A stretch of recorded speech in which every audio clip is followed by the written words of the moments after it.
Are we still monogamous in this carpentry relationship? Or is there another carpenter? Please. Time for some more Bookworm. Do me a solid. Make sure you slap that like again. If you keep these videos at least at 250 likes, it helps me know that you want me to continue this, because new season approach, I might have to drop it from the channel. So like, comment, subscribe, and you can catch my full live reactions over on Patreon. But we got to jump into the finale of this battle. I love how girl wants to go for a nap in the middle of this life or death battle. Like, I get it, because, like, it's obviously very draining for her, but it's fucking hilarious. Oh, Ferdinand goes all out, huh? So it's one of those cases that look like a book. Oh, huh? These love letters?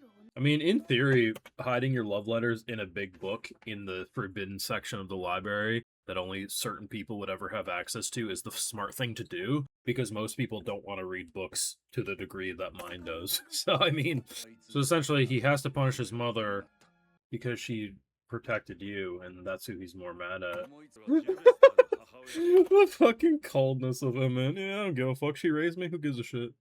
Like, imagine Myne having to make a decision like that surrounding her own mother. Like, oh, so we've essentially made other business shitty for him.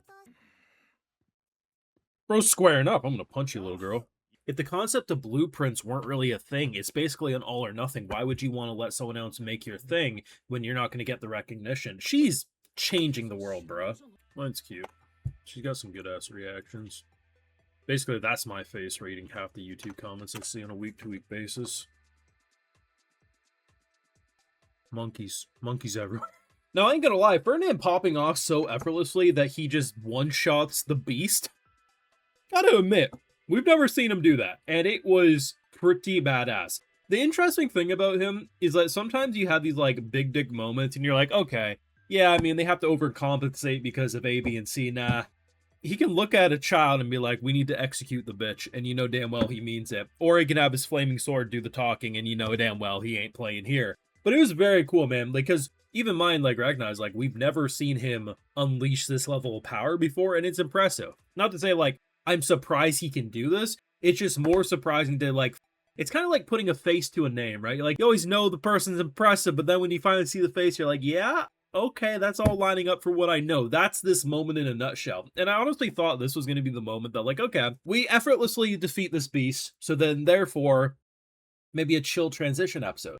And I think you can objectively say that this is still a chill episode, but what they ended up delivering with Myne and her technological revolution is my favorite part of Bookworm, and why I highlight and rave about Season 1 so much, but also why I can say Season 4 is the best season that we've had so far. See, these are the moments that you just don't see in Isekai all too often, and why I consider especially Episode 11 to be Isekai perfection. Because the concept of having two people who are both very talented with their craft, but one is more talented with the building while the other is better with the ideas, so essentially blueprints, is, yes, at face value, nothing to write home about. But the way they have explored bringing in a girl with a modern mindset, also not the first time we've had shows do this, but the interesting thing about Myne is how some of the things she knows exactly how to make, or at least as long as she has the talent with her. Other things are kind of like the, I have an idea, and then she gives the idea, and they're like, well, that can't be done, and then bro's like, well, I'll try.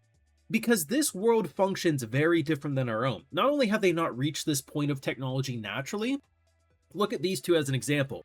Both want glory, both want the praise, but Buddy on the left, better with the building, Buddy on the right, better with the designing. But here's the thing, this world doesn't reward people for blueprints. No one buys a blueprint. And the reason gets answered in this episode. The concept of using people who are good with metal and the carpentry, they don't work together because each industry keeps their trade secrets for themselves because it's all about glory and who can make the most money. But then you have a girl like Myne, who's basically like, no, I want to buy a blueprint. And he's like, the fuck? Well, I mean, if you're going to buy a blueprint, my name gets out there, I make my money, I make my glory, I'm no longer as mad at bro for having to do my work, because that's the whole thing.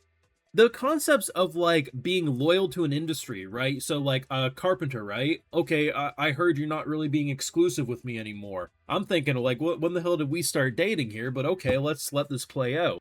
But the concept of, like, how this world punishes, right? Because if someone like Myne is not using him exclusively for his carpentry, that means his work isn't the best, because that's how this world operates. She's slowly but surely tearing down isekai walls. things that are supposed to exist the way they are because that's how this society functions. And the way they went about this is my favorite thing I think I've seen in this season so far. Because this is the type of stuff that only a talented writer would make interesting.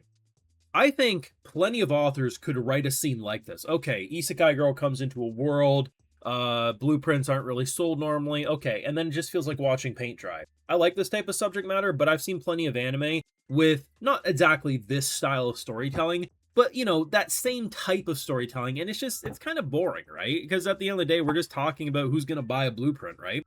I think another great example of how to make like economic or these types of subject matters really good is Spice and Wolf, right?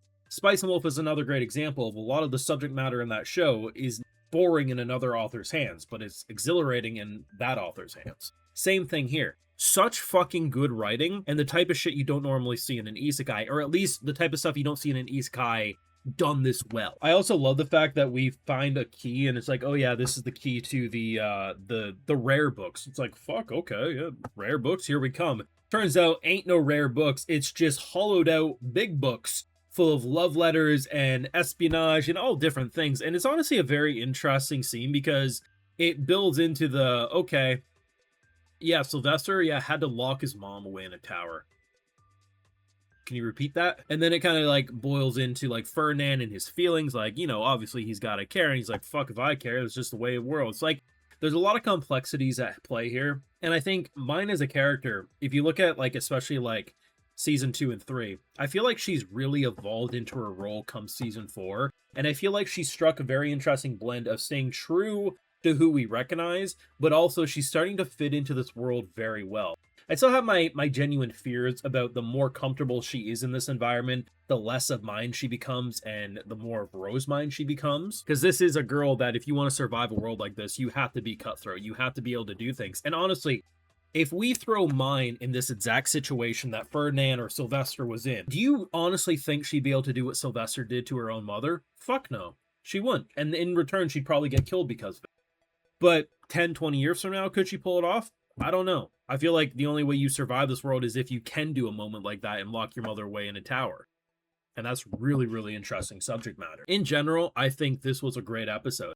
Dare I say a top 3, maybe even top 2 episode of this season. I don't know for sure how high I'd rank it. I mean, I'd really have to go over the episodes, but I feel confident in saying at least a top 3 episode. I think that reveal with the blueprints and everything is such effective storytelling. It's the type of stuff I yearn for. And I mean, I've been saying it throughout multiple videos of this season. The reason I put season 1 so high up is I love the concept of how she brought technology into this world. So the more we get to focus on it, but it's almost like we now have daddy's backing in his fat bank account versus us being poor little villagers, in a hut.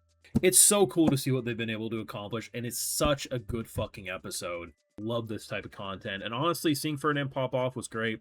Let me know what your thoughts on this week's episode down below were, and honestly, what was your favorite moment overall? Let me know. Leave a like, share your support, subscribe, ring that bell, and yes, Patreon for live reactions and exclusives over there. And, I also got to give those sort of shows too, because my patrons make it all possible over here on YouTube. Alright, so today we got Pranay Samshwar, Darren Smith, Rosver Mullins, Dietrich Svan, Chupacca, Davlin, Ferno, and we also have Pix Caliber. So I appreciate the support, everyone. Please take care. Have a good one.